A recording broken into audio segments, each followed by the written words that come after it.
Praise the lord. దేవుని నామానికి మహిమ కలుగును గాక. ప్రియ సహోదరి సహోదరుడా, మన జీవితంలో ఎన్నో పరిస్థితులు మనం ఎదుర్కొంటూ ఉంటాం. కొన్ని పరిస్థితులను మనం హ్యాండిల్ చేస్తాము, కొన్ని పరిస్థితులను మనం హ్యాండిల్ చేయలేము. ఏ పరిస్థితిని అయితే మనము కంట్రోల్ చేయలేము, ఏ సిచ్యువేషన్ అయితే మనం హ్యాండిల్ చేయలేము, ఆ పరిస్థితిలో మనము ఏం చేస్తామంటే వరి అవుతూ ఉంటాము, చింతిస్తూ ఉంటాము.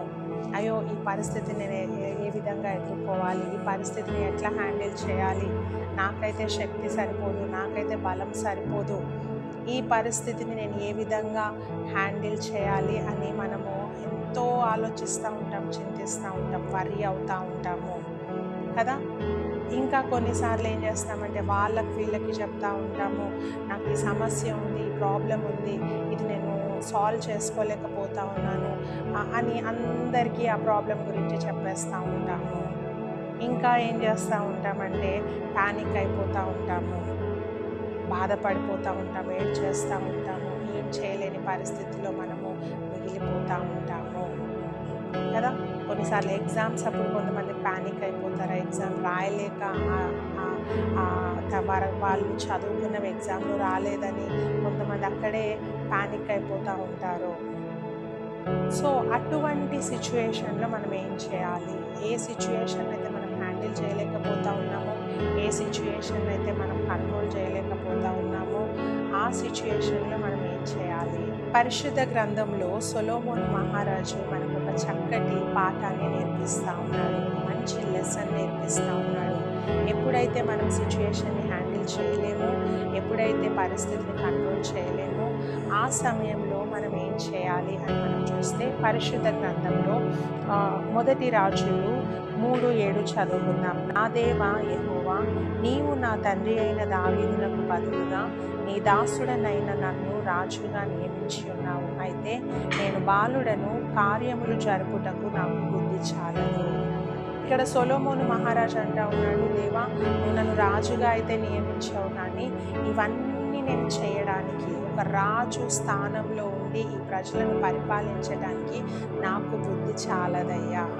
నేను బాలుడను, నేను చాలా చిన్నవాడను, అన్ని విషయాలలో నేను తక్కువ వాడను, నేను ఎట్లా ఇంత పెద్ద రాజ్యాన్ని నేను పరిపాలించాలి అని ఆ సమస్యను దేవుని యొద్దకు తీసుకొని వస్తూ ఉన్నాడు. ఈరోజు మనము సమస్య వచ్చినప్పుడు ఎవరి యొద్దకు పరిగెత్తుతూ ఉన్నాము?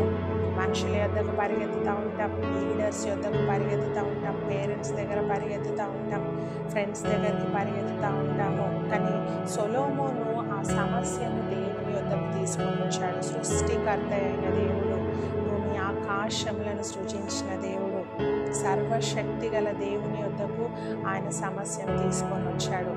ఆయన అంటా ఉన్నాడు, నేను చిన్నవాడనయ్యా, తగ్గించుకుంటా ఉన్నాడు.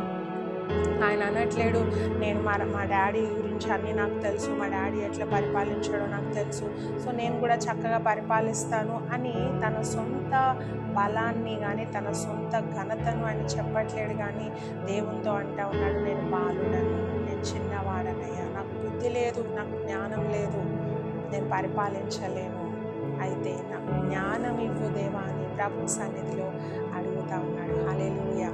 ఈరోజు సొలొమోను మహారాజు జీవితాన్ని మనం చూస్తే మనము కూడా ఒక పాఠాన్ని నేర్చుకోవాలి. ఏమనంటే, ఏదైతే సిచ్యువేషన్ని మనం హ్యాండిల్ చేయలేకపోతా ఉన్నామో, ఏ పరిస్థితిని అయితే మనం కంట్రోల్ చేయలేకపోతా ఉన్నామో, దాన్ని సృష్టికర్త అయిన దేవుని యొద్దకు తీసుకొని రావాలి. ఆ మనవిని దేవునికి మనము చెప్పాలి అండ్ ఆయన మీద మనం నమ్మకం ఉంచాలి.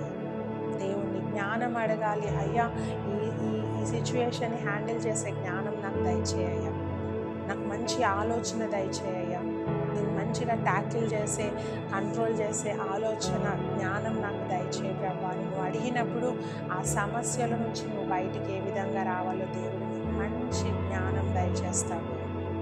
ఆయన ఆలోచనకర్త అని వాక్యం చెప్తా ఉంది. మనిషి లోపల ఆలోచన పుట్టించాలంటే అది దేవుని వల్లనే సాధ్యము. సో ఆయన నీకు మంచి ఆలోచన దయచేస్తాడు, ఆ సిచ్యువేషన్ నుండి నేను బయటికి తీసుకొని వస్తాడు, నీ సమస్యలన్నిటికీ ఆయన జవాబు దయచేస్తాడు. కాబట్టి మనం కూడా సొలొమోను వలె తగ్గించుకుందాం, సొలొమోను వలె దేవునికి మన సమస్యను చెప్దాం, సొలొమోను వలె దేవుని మీద ప్రార్థన చేసుకుందాం. అతి పరిశుద్ధుడా మహోన్నతుడానికి వందనాలయ్యా. ఈ సమయంలో తండ్రి నిజంగా మా ప్రియులు ఎంతోమంది ప్రభు ఎన్నో సమస్యలు గుండా వెళ్తూ ఉన్నారు. వాళ్ళు హ్యాండిల్ చేయలేని సమస్యలు, వాళ్ళు కంట్రోల్ చేయలేని సమస్యలు ఎన్నో వారి జీవితంలో వారు ఎదుర్కొంటుండగా సహాయం చేయండి అయ్యా. నీ కుడి హస్తమును చాపి వారి హస్తాన్ని పట్టుకొనండి ప్రభా. వారిని నడిపించండి, వారికి మంచి జ్ఞానం దయచేయండి ప్రభా. ప్రతి సమస్యను హ్యాండిల్ చేయగలిగే మంచి ఆలోచన జ్ఞానము బిడ్డలకు సమృద్ధిగా మీరు దయచేయండి ప్రభా. వారు కూడా ప్రభా సమస్య వచ్చినప్పుడు చింతించకుండా, వారి దగ్గరికి వీరి దగ్గరికి పరిగెత్తకుండా, ప్యానిక్ అవ్వకుండా, ఏడవకుండా ప్రభా నీ సన్నిధిలో మొరపెట్టి నీ ద్వారా గొప్ప దీవెనలు ఆశీర్వాదాలు పొందుకునే భాగ్యం దయచేయండి తండ్రి. ఇంకా ఎంతమంది అయితే ప్రార్థన అవసరతలతో మీ సన్నిధానంలో నిల్చున్నారో వారి ప్రతి అవసరతను మీరు తీర్చి మీరే మహిమ ఘనత ప్రభావం పొందుకొని యేసు నామములో అడిగి వేడుకుంటున్నాం తండ్రి. ఆమేన్. God bless you.